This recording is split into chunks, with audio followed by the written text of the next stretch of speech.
Assalamualaikum warahmatullahi wabarakatuh. So, bagi pelajar kelas 5S pada hari ini, kita akan sambung perbincangan keseimbangan redox. Okey, so semua pelajar pastikan anda bersedia dengan buku teks sebab pada hari ini cikgu akan menggunakan buku teks digital. So, minggu lepas kita telah bincangkan tindak balas redox dari segi kehilangan dan penambahan hidrogen, kehilangan dan penambahan oksigen, dan juga dari segi pemindahan elektron. So, pada minggu ini kita akan sambung tindak balas pengoksidaan dan juga penurunan yang melibatkan pemindahan elektron pada suatu jarak. So, boleh rujuk pada muka surat 7.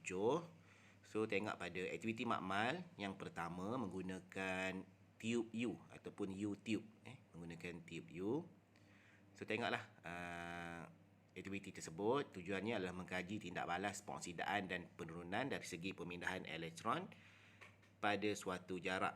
Bahan basicnya kita gunakan asid sulfurik 1.0 mol per desimeter padu sebagai perantara. Kemudian larutan ferrum 2 sulfat, larutan kalium manganat berasid dan juga larutan natrium hidroksida. So, untuk hari ini kita akan mengkaji aktiviti makmal pemindahan elektron pada satu jarak. So, ini adalah contoh eksperimen yang patutnya kita lakukan di makmal lah. Okey, dalam aktiviti ini murid sepatutnya mendapati terdapat pesongan pada jarum galvanometer yang menunjukkan berlakunya pemindahan elektron. Yang kedua, perubahan warna larutan tindak balas menunjukkan berlakunya proses pengoksidaan atau penurunan. Kemudian eksperimen ini menggunakan larutan ferrum 2 sulfat dan larutan kalium manganat 7 berasid, dipisahkan oleh suatu elektrolit iaitu asid sulfurik. Fungsi asid sulfurik itu adalah untuk melengkapkan litar. Elektron berpindah daripada ion ferrum 2 kepada ion manganat 7 berasid melalui bayar penyambung. Okey. So, kita melihat kepada gambar rajah. Kita melihat pada gambar rajah. Okey. So, senarai adas untuk menyiasat penyiasatan elektron pada satu jarak, bagi larutan ferrum 2 sulfat FeSO4 bertindak sebagai ejen penurunan.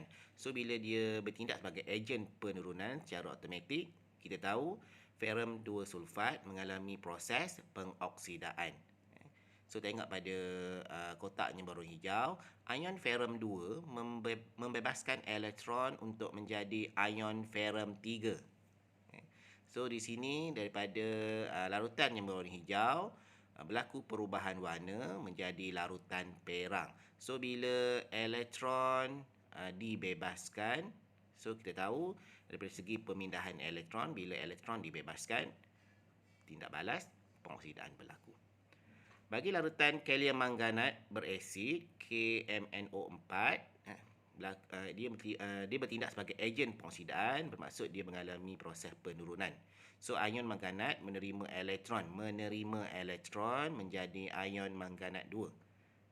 MnO4 negatif menerima ataupun bertindak balas dengan 8 mol ion hidrogen, menerima 5 elektron membentuk ion manganat 2 dan juga 4 molekul air. Okey. So, bagaimana kita menulis tengah persamaan pengoksidaan? So, bila pengoksidaan berlaku di ferrum 2, warna hijau membentuk larutan hijau membentuk larutan perang. So, untuk menulis persamaan pengoksidaan, so kita kena seimbangkan dulu. Yang pertamanya adalah bahan. Di sini bahan yang terlibat adalah ferrum. Ferrum 2 positif, ferrum 3 positif. Okey, dah ferrum dah seimbang. So, yang kedua kita akan seimbangkan pula cas. So, sebelum persamaan ferrum 2 positif, casnya adalah positif 2. Selepas, casnya adalah positif 3. So, nak seimbangkan cas tersebut, kita tambah 1 elektron di mana elektron membawa cas negatif 1. So, bila elektron membawa cas negatif 1, so cas bagi ferrum telah seimbang. So, ferrum 2 positif menghasilkan ferrum 3 positif dan tambah elektron. Bagi setengah persamaan penurunan melibatkan manganat bertindak balas dengan hidrogen menghasilkan manganat 2. So bagaimana kita boleh menyeimbangkan dia? Bila melibatkan ion hidrogen mesti ada air, mesti melibatkan molekul air. So tengok pada nombor 2 ini, manganat menerima 8 hidrogen, 8 mol ion hidrogen menghasilkan ion manganat 2 dan juga 4 molekul air. So bila dia melibatkan ion hidrogen, mesti kita tambah molekul air di bahagian kanan. Tengok pula yang nombor 3. So bila kita dah seimbangkan semua bahan, tadi kita seimbangkan semua bahan, so kita akan seimbangkan cas.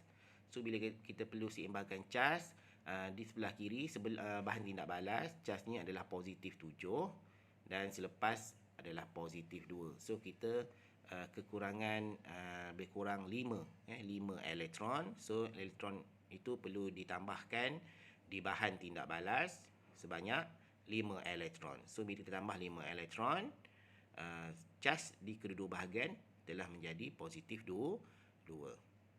Bila dia telah seimbang, so itulah persamaan bagi tindak balas penurunan. Okey, so setelah dapatkan persamaan setengah bagi pengoksidaan dan juga penurunan, kita boleh dapatkan persamaan keseluruhan ataupun kita panggil persamaan ion dengan cara kita gabungkan persamaan pengoksidaan dan juga persamaan penurunan. So kita akan dapat 5 mol ion ferrum 2 bertindak balas dengan ion manganat, bertindak balas dengan 8 mol ion hidrogen menghasilkan 5 mol ion ferrum 3, 1 mol ion mangan 2 dan juga 4 mol molekul air. Okey. So dapat persamaan setelah. Ini adalah satu contoh, iaitu melibatkan ferrum 2 sulfat dan juga kalium manganat berasid. So jangan lupa untuk penerangan bagi pemindahan elektron pada satu jarak. So ini awak kena fahamkan, lukis gambar rajah, lukis dan juga penerangan bagi menulis setengah persamaan pengoksidaan, penurunan dan juga keseluruhan. Okey. Boleh. Kemudian untuk jadual 1.1, so ni adalah contoh ejen pengoksidaan yang boleh kita jumpa. Itu yang pertamanya kalium manganat berasid, itu setengah persamaan yang terlibat. Kemudian kita ada kalium dikromat berasid, itu setengah persamaan. Air klorin, air bromin, ferrum 3 klorida, hidrogen peroksida berasid. Ini contoh-contoh ejen pengoksidaan. Manakala bagi contoh ejen penurunan adalah kalium iodida, kalium bromida, ferrum 2 sulfat, logam reaktif, contohnya zinc, kemudian kita ada sulfur dioksida. So ini adalah contoh ejen pengoksidaan dan juga ejen penurunan yang boleh digunakan untuk melakukan eksperimen mengkaji pemindahan elektron pada suatu jarak. Okey, yang ini pun perlu awak salin. Dan setelah selesai,